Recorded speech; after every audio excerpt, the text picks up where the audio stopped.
네, 안녕하세요. 이번 세션에서는 플레이스의 AI 브리핑에 대해서 다룰 예정인데요. 도메인 특화 검색 모델부터 브리핑 요약문이 나오기까지의 기술적 과정에 대해서 한번 설명드려 보려고 합니다. 세션은 이런 순서로 진행이 되겠습니다. 우선 플레이스 AI 브리핑이 뭔지 오버뷰를 다루고, 그리고 검색 모델, 요약 모델, 그리고 플레이스 AI 브리핑의 퓨처웍스에 대해서 설명드리려고 합니다. 저는 전반부의 2개 파트의 발표를 진행할 플레이스 AI 플랫폼 팀의 ML 엔지니어 민준호입니다. 반갑습니다.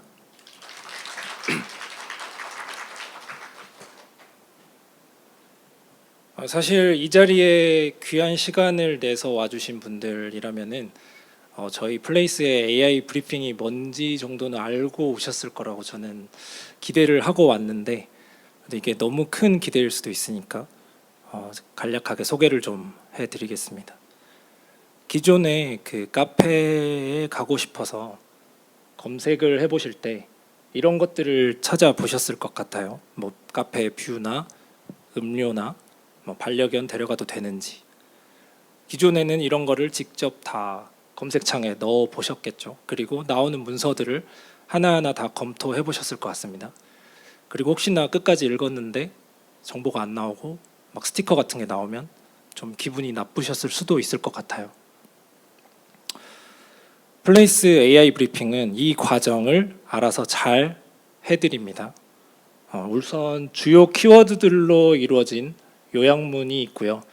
그리고 그 요약문 생성에 사용된 출처 리뷰들을 보여드립니다. 그리고 장소의 특징을 나타낼 수 있는 이미지들을 분류해서 보여드리고, 아래쪽에는 추가적인 정보 탐색을 이어서 잘 하실 수 있도록 관련 질문을 추천해서 보여드리고 있습니다. 좀 더 자세히 살펴보겠습니다. 오사카 여행 같은 이런 여행 쿼리에 대해서도 브리핑으로 정보를 얻으실 수 있습니다. 그리고 관련 질문, 브런치 메뉴가 있나요? 이런 질문을 눌러보셨을 때도 그 질문에 대한 내용도 브리핑으로 간단하게 얻으실 수 있습니다. 그리고 좀 더 정보를 탐색하고 싶으시다면 이제 플레이스 페이지로 들어가서 사진이나 리뷰들을 직접 찾아보실 수 있습니다. 정리를 해볼게요. 저희 브리핑은 여러분께서 하나하나 올려주신 그런 콘텐츠들을 모아서 직관적으로 장소에 대한 정보로 바꿔서 전달 드리고 있습니다. 저희 AI 브리핑의 키 컴포넌트는 리트리버, 리랭커, 그리고 서머라이저라고 할 수 있을 것 같습니다. 여러분께서 아주 잘 아실 만한 RAG나 그다음에 레커멘데이션 시스템을 비교해서 도식화해 봤습니다. RAG 같은 경우는 답을 제너레이션 할 때 리트리블된 결과를 함께 사용을 하는 거고, 추천 시스템, 보통의 추천 시스템들은 랭킹 과정을 거치게 되죠. 저희의 AI 브리핑도 요약문 작성에 유용할 만한 문서들을 상위로 올려주는 리랭커를 거치게 됩니다. 그리고 이렇게 랭킹된 콘텐츠들을 기반으로 저희가 학습한 제너레이터가 요약문을 생성해주게 됩니다.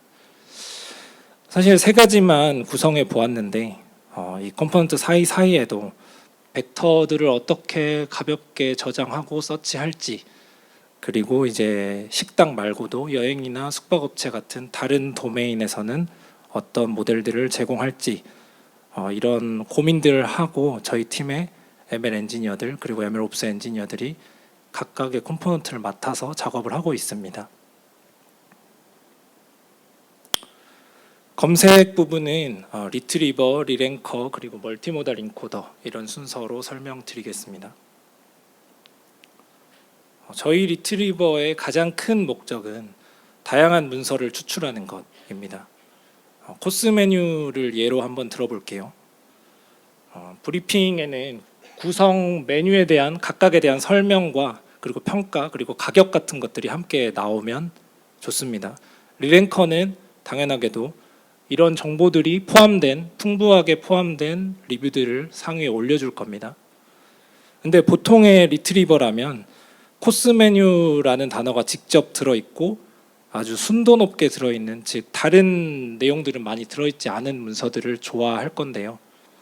이런 것들만 많이 뽑히게 된다면은 파이프라인 뒤쪽에 리랭커나 서머라이제이션 모델이 제 역할을 할 수 없게 됩니다. 이런 목적을 달성하기 위해서 저희는 라벨링 베이스로 데이터셋을 구축해 보았는데요. 그런 이유는 그 쿼리와 관련된 숨은 의미들, 즉 컴프리헨시브한 의미들까지 찾아서 문서의 라벨로 달아주기 위함입니다. 저희는 주요 쿼리들을 패턴이라고 내부적으로는 명명을 했고요. 근데 200여 가지의 패턴에 대한 숨은 의미들까지 LLM한테 주입을 해서 한 번에 라벨을 달아달라 이렇게 하는 게 굉장히 어려운 일이었습니다. 그래서 먼저 15개의 카테고리로 나누고 먼저 카테고리를 찾아달라고 했고, 그 다음에 카테고리와 패턴, 그리고 패턴에 대한 설명들을 주면서 패턴을 붙여달라고 했습니다. 그리고 마지막으로 이렇게 붙은 패턴과 문서를 주면서 정말 짝이 될 수 있는 페어인지 확인해 달라고 했습니다. 실제 사용했던 프롬프트 일부인데요. 위쪽은 전반적인 주제를 나타내는 카테고리를 붙여달라고 했고요. 그리고 패턴을 붙여달라고 할 때는 리뷰를 한번 요약해 달라고 했습니다. 이렇게 하면 좀 긴 문서라도 중요한 내용들을 LLM이 한번 이해할 수 있게 되는 것 같았습니다. 그리고 이렇게 나온 패턴들을 패턴과 패턴에 대한 익스플레인을 넣어가지고 최종적으로 밸리데이션을 한번 확인해 달라고 했습니다. 중간 결과물들인데요. 서머리가 나오게 되고 최종적으로 invalid 쿼리가 붙게 돼서 이걸 반영을 해서 최종적인 리트리버 데이터셋을 구축했습니다. 리트리버 모델 학습할 때는 두 가지 요소를 중점에 두었습니다. 우선 세 가지 타입의 인베딩을 동시에 학습을 하려고 했어요. 그 유명한 M3 인베딩 학습 방식을 사용을 했고요. 여기서 이제 세 가지의 인베딩은 덴스 인베딩이 있고, 그 다음에 멀티 토큰으로 리트리버를 하는 인베딩, 그리고 마지막으로 렉시컬한 의미를 가진 스파스 인베딩, 이 세 가지 인베딩 공간에서도 검색을 할 수 있도록 모델을 학습했습니다. 그리고 효율성을 높이기 위해서는 MRL과 XTR을 도입을 했는데요. 너무 유명한 페이퍼들이라 다들 잘 아실 수도 있을 것 같은데, 왼쪽이 MRL 페이퍼의 도식입니다. 덴스 인베딩 벡터를 앞쪽에서부터 잘라가지고 트렁케이션해서 짧은 벡터조차도 의미를 그대로 이해할 수 있도록 학습하는 방법이고요. XTR 같은 경우는 기존의 콜버트가 이 모든 쿼리 토큰과 문서 토큰 간의 유사도를 계산을 했다면 효율성을 높여주기 위해서 문서 토큰 풀에서 탑 K개의 토큰만 가져와서 유사도를 계산하더라도 유사한 문서를 뽑아줄 수 있도록 하는 학습 방식이라고 보시면 될 것 같습니다. 리트리버를 평가할 때도 저희 목적에 맞게 평가를 하려고 했는데요. 리콜이라는 게 그 정답을 놓치진 않겠다라는 의도가 반영되어 있는 거잖아요. 그래서 이제 오픈 주방이라는 쿼리에 대한 데이터를 좀 살펴보자면, 여기에 오픈이나 주방이라는 단어는 들어있지 않습니다. 그래도 이런 문서들이 오픈 주방의 요약문에 사용될 수 있도록 잡아줄 수 있는 모델인지 평가하고 싶었습니다. 평가 테이블인데요. 비교 대상으로는 아주 잘 알려진 다국어 오픈소스 인베딩 모델을 사용을 했고요. 그리고 이제 맨 아랫줄에 보시면 자사 인베딩 모델 500밀리언 이하의 작은 모델로 그 MRL을 적용을 해서 디멘전 사이즈는 절반으로 줄였음에도 더 다양한 문서들을 뽑아낼 수 있는 모델이 되었음을 확인할 수 있었습니다. 리랭커는 이렇게 다양하게 뽑아놓은 문서들을 저희 AI 브리핑 서비스에서 서비스 관점에서 유용한 문서인지 아닌지를 판별해 주는 게 목표입니다. 예를 들어서 가족 모임이라는 걸 살펴볼게요. 가족 모임에 대한 요약문을 만들 때 단순히 가족 모임을 했다 이렇게만 나오면 안 되잖아요. 그래서 뭐 어떤 모임을 했는지, 그리고 어떤 룸인지 홀인지, 왜 적합했는지 이런 것들이 포함된 문서들을 상위에 올려주려고 학습을 했습니다. 데이터셋은 우선 여러 종류의 리트리벌 방식으로 쿼리와 짝이 될 만한 패세지 풀을 추출을 했습니다. 그 다음 LLM을 태워서 세 가지로 라벨링을 진행을 했습니다. 이때 라벨링 과정에 대해서 좀 더 자세히 설명을 드릴 건데, 중요한 내용은 저희가 이제 세미 포지티브라는 개념을 사용했다는 것, 그리고 유용한 정도를 측정하는 피저블을 도입했다는 겁니다. 사실 여러 리트리버들이 뽑아준 문서들은 대부분 리트리버 관점에서는 포지티브입니다. 근데 서비스 관점에서 정보가 풍부하지 않은 문서들은 포지티브더라도 세마이 포지티브라고 라벨링을 붙여주게 됐습니다. 그리고 포지티브지만 아주 간단한 정보만 들어있는 문서들은 요약문의 대상이 되지 않게 하기 위해서 네거티브로 라벨링을 했습니다. 실제 사용했던 프롬프트 일부와 데이터인데요. 코스 메뉴 사례를 다시 가져와 봤습니다. 코스를 구성하는 메뉴들에 대한 평가, 각각에 대한 평가와 가격이 들어있는 문서들은 포지티브라고 라벨링이 되어 있습니다. 그리고 가격만 있는 문서는 세미 포지티브라고 라벨링 되어 있죠. 그리고 코스로 나온 음식이 그냥 맛있었다, 이 정도의 문서는 네거티브로 라벨링을 해서 학습을 진행했습니다. 모델의 학습과 추론 과정은 이렇게 되어 있는데요. 중요한 점은 디코더를 사용했다는 점이고요. 디코더를 학습할 때 그 왼쪽 하단의 박스에 있는 내용들을 생성하도록 학습했습니다. 유용한지 피저빌리티를 파악하고 둘 간의 관계는 어떤지를 파악하도록 했습니다. 근데 이제 인퍼런스를 할 때는 이걸 다 생성하도록 하면 너무 리그레시브한 과정이잖아요. 그래서 피저빌리티와 콜론을 마지막 인풋으로 두고 한 개의 토큰만 생성하도록 했습니다. 그래서 그 토큰이 갖는 확률값을 봤을 때 feasible과 not feasible 간의 비율을 보고 이게 최종적으로 요약문에 들어가도 되는 리뷰인지 feasibility 스코어를 구하게 했습니다. 평가 목적도 그 서비스와 부합하도록 신경을 많이 썼는데요. 리랭커가 올려주는 문서들이 실제로 좋은 퀄리티의 AI 브리핑을 생성할 수 있을지 이 온라인에 신경을 많이 썼습니다. 그래서 우선은 서비스에서 나온 피드백이 반영된 문서들을 이밸류에이션 셋에 많이 넣었고요. 그리고 랭크를 알 수 있는 NDCG를 가지고 측정을 했는데 아까 보여드렸듯이 feasible 스코어를 기준으로 줄을 세울 수가 있습니다. 그래서 이제 그 줄 세운 거를 바탕으로 NDCG의 10으로 모델을 평가하고 있습니다. 보시면은 테이블 하단에 하이퍼클로바 X 베이스로 학습된 디코더 5빌리언 이하의 스몰 사이즈 모델에 레셔넬까지 같이 학습한 모델이 가장 성능이 좋았음을 알 수 있습니다. 다음은 이미지를 검색하는 멀티모달 인코더인데요. 여기의 목적도 저희 플레이스 지식을 많이 심어주는 게 저희의 목적이었습니다. 부타만이라는 음식을 아실지 모르겠어요. 올해 어떤 연예인이 이제 언급을 해가지고 온라인상에 많이 돌아다니던 음식 같은데 잘 학습된 멀티모달 인코더라도 한국어로 부타만을 검색했을 때 이런 사진이 나왔습니다. 부추가 나왔는데요. 이게 아마 엄절이 비슷해서 이렇게 나왔을 것 같고, 근데 이제 저희가 사용할 멀티모달 인코더는 이런 것들을 찾아줘야 됩니다. 그래서 돼지고기 만두를 찾아줄 수 있고, 크루아상이라는 걸 검색했을 때도 비주얼이 유사한 빵들과 좀 구분을 해줄 수 있어야 합니다. 데이터셋을 구축할 때는 저희 팀이 작년부터 경량화에 신경을 많이 쓰고 있는데요. 다들 아시다시피 경량화가 되면은 학습이 짧게 이루어져서 기존 지식도 덜 잊고 효율적으로 학습할 수 있습니다. 저는 이 과정을 개인적으로는 인트라클래스 디듀플리케이션이다라고 말을 하고 싶은데요.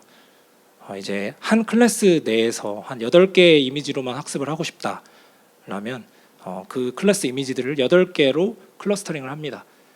그리고 각 클러스터의 센트로이드에서 가장 가까운 이미지들만 뽑아서 트레인셋을 구성합니다. 그렇게 되면 오른쪽처럼 좀 각각 다른 구도의 이미지들만 남게 되고, 저희 팀의 실험 결과로는 한 20장 정도가 들어가게 되면 새로운 클래스에 대한 지식을 잘 입힐 수 있었습니다. 학습을 할 때는 기존의 지식도 잊지 않는 것을 염두에 두어야 했습니다. 그래서 저희 팀에서는 다스라는 방법을 도입을 했는데요. 이 다스라는 게 도메인 어댑테이션 컨티뉴얼 러닝을 할 때 소프트 마스킹을 함께 넣어주는 방식이고요. 이제 잊지 않아야 할 지식을 가진 이미지들을 흘려줄 때 다른 드롭아웃을 가진 레이어들로 흘려주고, 그 차이를 기반으로 어떤 레이어, 어떤 웨이트들이 이 도메인 지식에 대해서 많은 지식을 갖고 있는지를 파악하게 됩니다. 이걸 임포턴스 스코어라고 하고요. 그리고 이제 이 임포턴스 스코어 기반으로 다음 지식을 학습을 할 때 모델의 레이어들의 소프트 마스킹을 적용합니다. 계속 새로운 지식을 학습할 때 이런 과정들이 이터러블하게 이루어지게 됩니다. 성과를 보자면 이제 테이블 오른쪽 아래를 보시면 될 것 같은데요. 잘 학습된 자사 모델에 다스로 저희가 튜닝을 했을 때도 범용적인 이미지넷 분류 성능이 떨어지지 않으면서 저희의 새로운 지식, AI 브리핑 이미지도 잘 분류할 수 있게 되었습니다. 멀티모달 인코더를 평가할 때도 저희는 검색된 이미지가 실제 브리핑에 얼마나 활용될 수 있는지를 찾아보려고 했습니다. 그래서 요즘 많이들 활용하는 AI를 활용한 저지먼트를 도입을 했고요.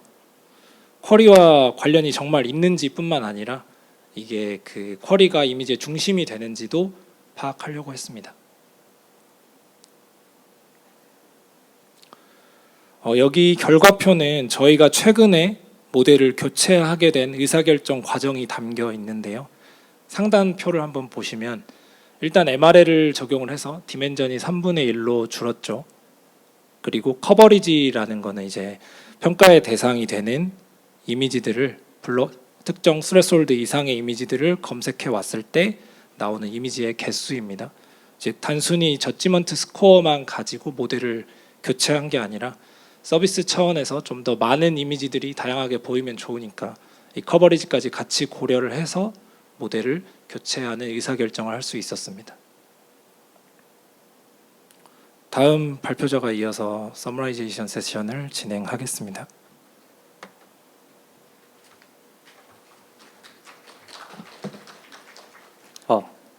네, 안녕하세요. 저는 플레이스 AI 플랫폼에서 LLM 관련된 프로젝트 담당하고 있는 박성진이고요.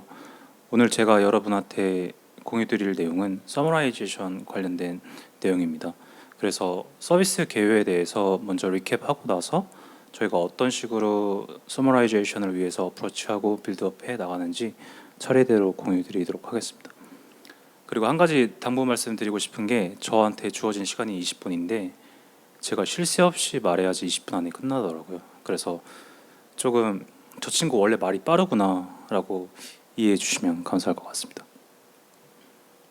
네, 저희 팀에서는 AI 브리핑이라는 이름 하에서 3가지 서비스를 이제 제공해 드리고 있고요. 탐색형 같은 경우에는 요약해야 하는 내용이 여행 테마에 맞춰진 요약문을 생성을 해서 제공해 드리고 있습니다. 그리고 정답형 같은 경우에는 정답형이랑 정보형 같은 경우에는 현재 국내 음식점을 대상으로 나가고 있고, 정답형 같은 경우에는 해당 음식점의 이제 핵심 정보를 요약해서 제공을 해드리고 있습니다. 반면에 이제 정보형 같은 경우에는 핵심 정보가 아니라 사용자가 직접 입력한 쿼리에 관련된 내용들로만 요약문을 생성해서 제공을 해드리고 있습니다. 네, 그래서 AI 브리핑 프로젝트에서 서머라이제이션을 만들어야 되는 사람으로서 좀 챌린지했던 부분은 무엇이었냐면, 서비스마다 이제 요약해야 하는 내용이 다르고, 그렇기 때문에 서비스마다 좋은 요약문에 대한 정의가 다르다는 거였어요. 그래서 해당 프로젝트를 진행할 때 첫 번째로 진행했던 게 무엇이었냐면, 적합한 요약문에 대한 정의를 이제 서비스마다 정의를 내렸어야 됐습니다. 이 과정은 이제 기획자분들과 소통을 하면서 정하게 되었고요. 예를 들어서 탐색형 같은 경우에는 이제 여행 테마에 관련된 내용들로 요약문을 만들었어야 됐어요. 근데 여러분들 여행 가실 때 생각을 해보시면은 어떤 도시를 여름에 여행 갈 때랑 겨울에 여행 갈 때 그 컨텐츠가 달라질 거예요.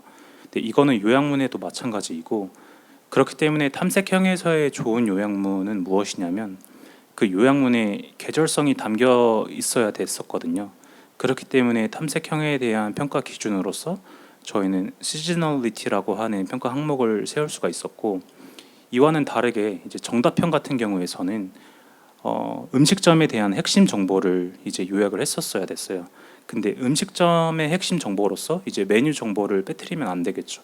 그렇기 때문에 요약문에 메뉴 정보가 들어가 있어야만 저 usefulness라고 하는 항목에서 높은 점수를 받도록 저희가 평가 항목을 설계할 수가 있었고, 마지막으로 저 정보형에 대해서는 실제로 사용자가 남긴 쿼리에 관련된 내용들로만 이제 요약문을 생성을 했었어야 돼가지고 relevance라고 하는 평가 항목을 세워서 저희가 각 서비스마다 이제 평가 항목을 설계할 수가 있었다 말씀드릴 수 있을 것 같고, 그렇다면 결국 저 항목들을 가지고 생성된 요약문들을 평가를 해야 되는데 사람이 일일이 검수할 수가 없으니까 해당 역할을 저희는 LLM에게 위임을 하게 되었습니다.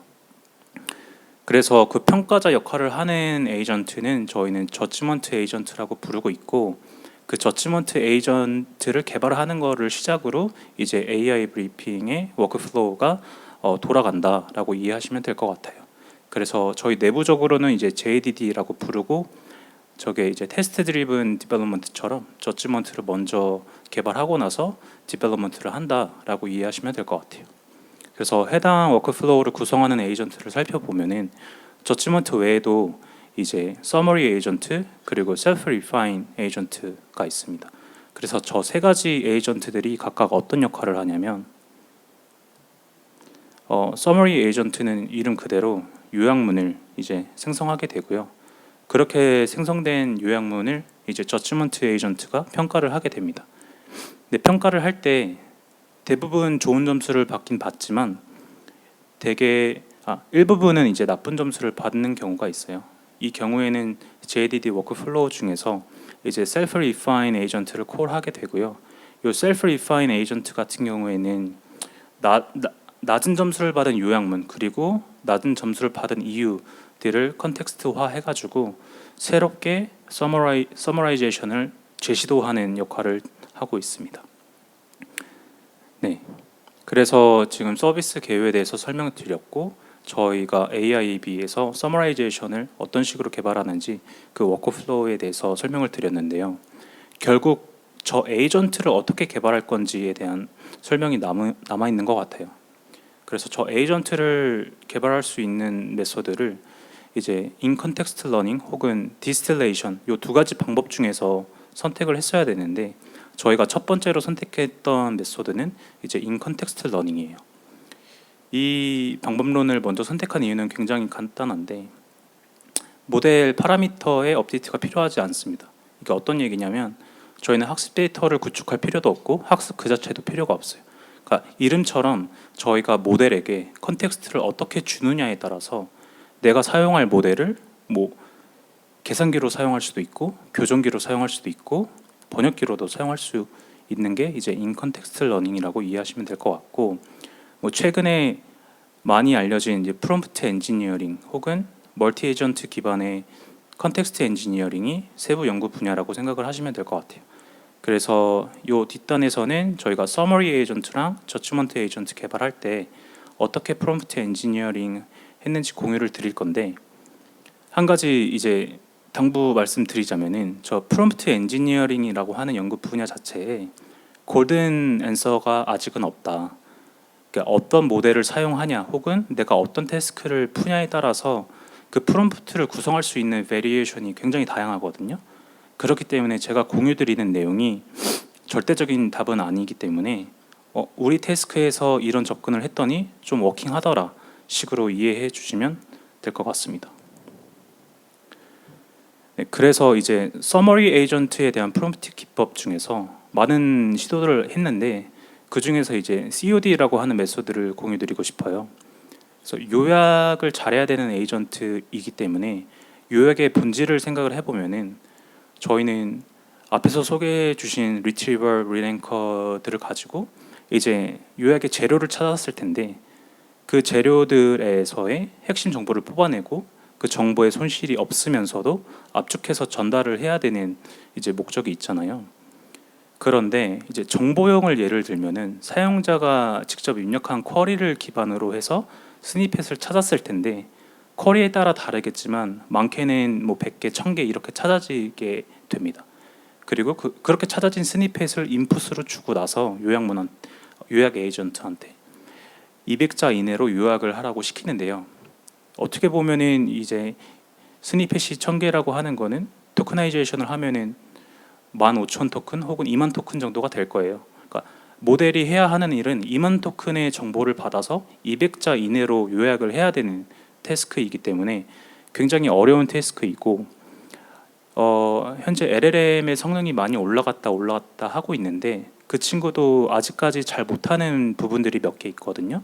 그 중에서 하나가 아웃풋 텍스트에 대한 길이 제어가 여전히 잘 안 되고 있는 이슈가 하나가 있고 아무래도 거의 모든 LLM이 오토 리그레시브한 방법으로 학습이 되어 있기 때문에 이 리드 편향이 존재하게 됩니다. 그러니까 컨텍스트 앞쪽에 있는 정보들을 더 선호한다는 건데요. 그렇기 때문에 저희가 스니펫을 다양하게 집어 넣어줘도 결국 앞쪽에 있는 컨텍스트에 집중하기 때문에 요약문의 퀄리티가 단순해지고 그렇기 때문에 엔티티에 대한 디스트리뷰션이 무너지는 현상이 있었습니다.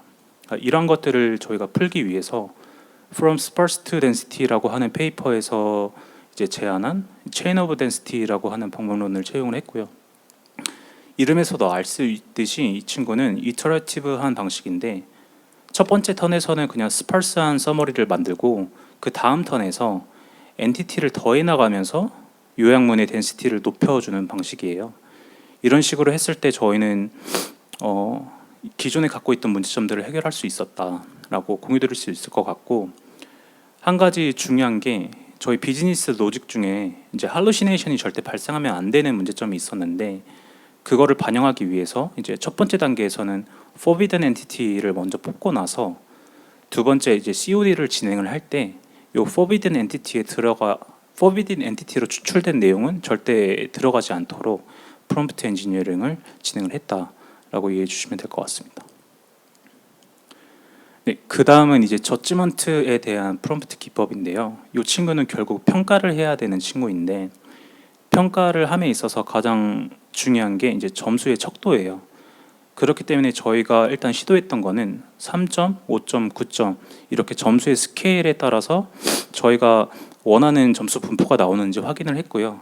그래서 저희가 갖고 있는 테스트 셋에서 이상적으로 생각하는 그 스코어에 대한 디스트리뷰션은 5점 만점일 때 이제 얻을 수가 있게 되었고요. 그 스코어에 대한 이제 스케일을 정하고 나면은 이제 그 점수 자체를 어떻게 표현할지에 대한 선택도 할 수 있어요. 그래서 이거를 아라비안 숫자로 표기를 할 것인지 아니면 리커드 척도처럼 이제 서술형으로 표현을 할 것인지 선택을 할 수가 있는데 저희가 이제 서술형으로 점수 체계를 변경을 했을 때 저지먼트 모델에 이제 로버스트니스를 조금 향상시킬 수 있었다 말씀드릴 수 있을 것 같아요. 이제 여기서 로버스트니스를 향상시킬 수 있었다라는 게 어떤 의미냐면 저희가 LLM을 사용할 때 그 제너레이션 컨피그를 가지고 디터미니스틱한 결과가 나오도록 세팅을 할 수가 있는데 환경에 따라 다르겠지만 이제 사용하는 GPU나 서빙하고 있는 프레임워크에 따라서 같은 인풋을 넣었을 때 다른 결과가 나오는 경우가 있거든요. 하지만 저희 같은 경우에는 앞에서 말씀드린 저 리커드 표현을 차용을 해가지고 프롬프트 엔지니어링 기법으로 좀 로버스트니스를 향상시킬 수 있었다 말씀드릴 수 있을 것 같고 두 번째로 적용했던 건 무엇이냐면 요약문을 던져주고 나서 평가하라고 할 때 그 평가의 항목이 서비스마다 다르겠지만 대개 4개에서 5가지 항목을 채점을 해야 돼요. 근데 이 경우에서 LLM이 어떤 실수를 할 수가 있냐면 평가 항목 간의 독립성을 무시한 채로 평가를 하는 경우가 있었습니다. 그러니까 이런 것들을 또 잡아내기 위해서 저희는 ACU라고 하는 페이퍼에서 제안한 저 어토믹 컨텐츠 유닛 단위로 이제 요약문을 평가를 하게 되었고요. 요약문에서의 어토믹 단위는 문장이라고 이해하시면 됩니다. 그래서 문장 단위로 일단 평가를 한 다음에 마지막에 그 점수들을 썸업하는 식으로 진행을 했더니 앞에서 발생했던 평가 항목 간의 그 독립성이 무너지는 경향을 조금 완화시킬 수 있었다, 공유드릴 수 있을 것 같습니다. 네, 그래서 이제 JDD 워크플로우 안에 들어가 있는 에이전트들을 ICL로 활용을 할 때 어떤 식으로 프롬프트 엔지니어링을 했는지 공유를 드렸고요. 현재 서비스 나가고 있는 모델이 지금 ICL이고 빠르면 이제 이번 달 내에 모두 다 디스틸레이션 모델의 결과로 업데이트될 예정입니다.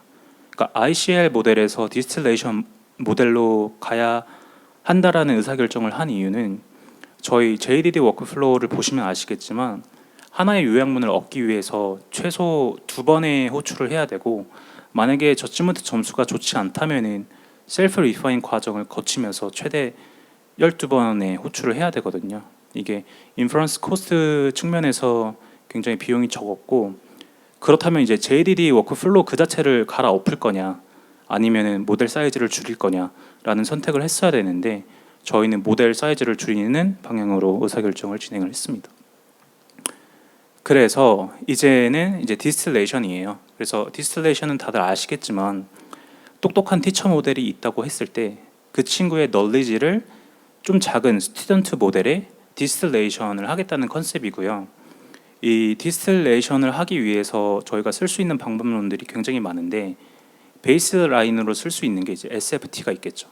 그리고 최근에는 저 프리퍼런스 얼라이먼트라는 연구 분야로 이제 PPO, DPO, 심퍼, ORPO 이런 친구들이 나오고 있는 추세입니다.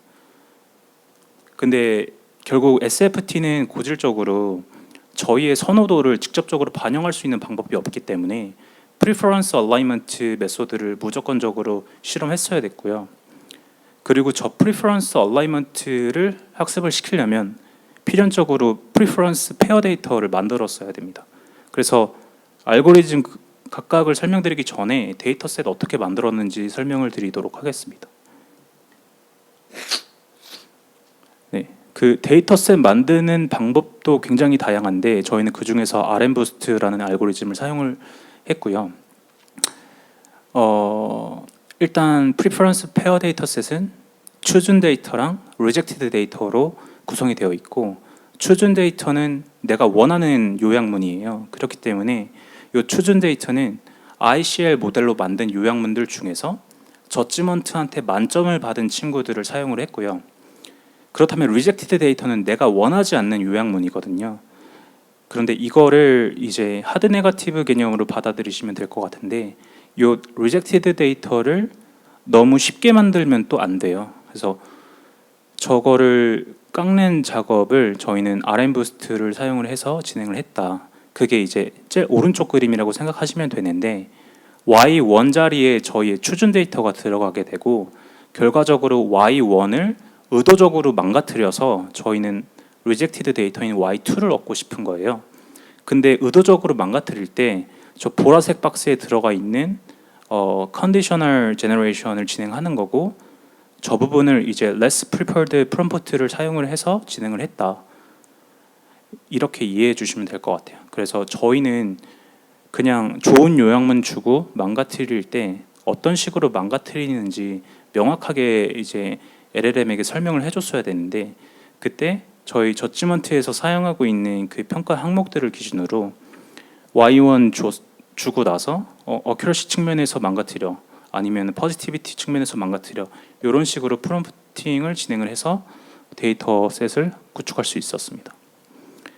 그래서 예시로 지금 어큐러시 측면에서 망가뜨려진 리젝티드 데이터를 보시면은 원래는 직원이 고기를 구워주는 플레이스의 요약문에서 손님이 직접 구워야 된다는 식으로 의도적으로 망가진 형태로 나오게 됐고 뭐 퍼지티비티 측면에서 망가진 요약문을 보면은 원래는 사람들한테 호평을 받는 플레이스인데 일부 방문객은 그렇게 만족스럽지 못하다라고 의도적으로 망가진 데이터를 얻을 수가 있었습니다. 네, 그래서 이렇게 우리는 학습할 준비가 되어 있는 거고 이제 실제로 학습을 진행해야 하는데 여기서도 선택지가 굉장히 많았어요. 그래서 결론을 먼저 말씀드리자면은 저희는 아래 두 가지 알고리즘을 진행을 했고 위에 두 가지 알고리즘을 선택하지 않은 이유를 말씀드리면은 저 PPO라고 하는 친구랑 DPO라고 하는 친구는 학습할 때 일단 레퍼런스 모델을 끌고 다녀야 되는 문제점이 있고요. PPO 같은 경우에는 더 나아가서 리어드 모델을 학습시키고 그 리어드 모델도 학습 때 끌고 다녀야 됩니다. 이게 학습의 옵티마이제이션 관점에서 보면은 저희가 컨트롤해야 하는 하이퍼 파라미터가 많다라는 거고, 하이퍼 파라미터가 많아진다는 거는 그만큼 그 서치 스페이스가 많아진다는 거니까 효율적이지 않다는 판단 하에 저희는 조금 더 저희가 컨트롤해야 하는 하이퍼 파라미터가 적은 심퍼 알고리즘이랑 이제 ORPO 알고리즘으로 학습을 진행을 했습니다. 그래서 먼저 심퍼인데요. 심퍼는 일단 투 스테이지로 학습이 되고 SFT를 먼저 진행한 다음에 이제 그 다음에 심퍼로 튜닝을 하는 기법이에요. 그래서 많은 수식이 있지만 우리는 여기서 4번만 이해하면 되거든요. 그래서 우리는 저 심퍼 로스를 떨어뜨려야 되는데 첫 번째 항을 보시면 마이너스가 붙어 있으니까 저 x 기분 yw의 인버스 퍼플렉시티 값을 높여야겠죠. 음수니까. 그리고 두 번째 항인 이제 x 기분 y 리젝티드 데이터일 때 인버스 퍼플렉시티는 낮춰야 되는 상황인 거예요. 이제 인버스 퍼플렉시티가 뭔지 알면은 저 수식을 이해하는 건데, 퍼플렉시티를 먼저 설명을 드리면은 저희가 문장 W가 있다고 했을 때 어떤 언어 모델이 저 W에 대한 예측을 할 건데 그때의 확률을 PW라고 저희는 이해할 수 있을 거예요. PPL은 저 PW의 역수의 길이로 정교화를 한 게 이제 PPL의 정의입니다. 그래서 저거를 확률 기반으로 해석을 하자면은 어떤 모델이 높은 확률로 W를 예측을 한다라고 하는 거는 확신도가 높다라고 이해하면 되는 것이고, PPL은 확률의 역수이기 때문에 PPL 값이 낮을수록 모델이 확신을 갖고 예측을 한다라고 이해하시면 될 것 같아요. 그리고 인버스는 또 PPL의 인버스이기 때문에 인버스 PPL이 높을수록 모델이 확신을 갖고 예측을 한다라고 이해하시면 될 것 같고, 그 관점에서 다시 로스를 살펴보시면은 저 앞에 텀인 추준 데이터를 예측할 때 이제 인버스 퍼플렉시티를 높여야 된다는 거는 모델 입장에서 확신을 갖고 예측하는 방향으로 학습이 된다라고 이해하시면 될 것 같습니다. 이게 심퍼였고, 두 번째는 이제 ORPO라고 하는 알고리즘인데 이 친구는 일단 원 스테이지 학습 기법이에요. 그래서 SFT 과정이 없고 그거를 1번 수식 보시면은 로스에 녹여낸 다음에 페널티 텀으로 이제 오즈 레시오 페널티를 먹이는 거거든요. 그래서 우리가 이 알고리즘에서 이해해야 하는 거는 저 3번 수식입니다. 그래서 로그, 시그모이드, 로그 그 다음에 나오는 저 오즈라고 하는 친구들의 비율로 표현된 게 오즈 레시오가 되는 거고요. 통계 하시는 분들 1학년 때 배우는 내용인데 저 오즈에 대해서 설명을 해드리면은 저 첫 번째 수식 값이 이제 오즈 그 자체고 저거의 비율로 표현한 게 이제 오즈 레시오인 두 번째 수식이에요. 그래서 저 오즈의 값이 K라고 하는 거는 모델이 Y를 생성할 확률이 Y를 생성하지 않을 확률보다 K배 크다라고 이해하시면 되고요. 저것들의 비율로 나타낸 오즈 레시오는 비율이기 때문에 1을 기준으로 판단을 하면 되는데 1보다 높으면은 모델이 분자에 있는 추준 데이터를 더 선호한다. 1보다 작으면은 분모에 들어가 있는 리젝티드 데이터를 선호한다. 이렇게 이해해 주시면 될 것 같아요. 그래서 이제 3번 수식이 결국 1번 수식의 페널티로 들어가는데 오즈 레시오가 1보다 작은 경우에 실제로 저 페널티 값이 4.61이 돼가지고 모델은 리젝티드 데이터를 선호하면 안 되겠구나 라는 식으로 이제 학습이 진행이 된다고 이해해 주시면 될 것 같아요. 네, 그래서 결국 이제 테이블을 봐야 되는데 여기서 베이스라인이 되는 거는 저 ICR 모델이에요. ICR 모델은 티처 모델이고 그 아래에 있는 친구들은 다 그 친구보다 작은 사이즈인 이제 스몰 모델이라고 생각하시면 되고 한 8배 정도 차이가 난다고 이해하시면 될 것 같아요. 그래서 정답형 같은 경우에는 지금 투 스테이지 심퍼가 가장 좋은 성능을 내고 있고 티처 모델인 ICL보다 성능이 더 좋은 상황이고요. 정보용에서 이제 카테고리 요약 쪽 보시면은 원 스테이지 ORPO 혹은 투 스테이지 ORPO가 이제 ICL보다 더 좋은 성능을 내고 있습니다. 그리고 아직 패턴 요약 같은 경우에는 ICL의 점수가 제일 높은데 그래도 이제 스튜던트 모델 중에서 이제 ORPO 계열이 좋은 성능을 내고 있다를 확인할 수가 있었습니다. 그래서 현재 휴먼 이밸루에이션 진행했을 때 정답형 같은 경우에는 디스틸레이션 모델로 이제 업데이트할 예정이고요. 제가 시간 관계상 학습 팁들은 넘어가도록 하겠고, 결국 이러한 AI 브리핑 서비스가 출시되고 나서 저희는 어떤 성과를 얻을 수 있었냐면, 일단 CTR 관점에서는 2.3배의 성과를 올릴 수가 있었고, 예약이나 주문 관련된 지표에서는 15% 증가한다는 결과를 얻을 수가 있었습니다. 그래서 앞으로 저희는 롱테일 질의에 대응하기 위해서 리트리버적 모델을 강화할 예정이고, 현재 음식점에만 나가고 있는 서비스를 이제 숙박까지 확대해 나갈 예정입니다. 그리고 마지막으로 서머리 에이전트에 대한 디스틸레이션에 이제 성공을 봤으니 셀프 리파인이나 저지먼트 에이전트에 대해서도 디스틸레이션을 해 나갈 계획에 있습니다. 발표 들어주셔서 감사합니다.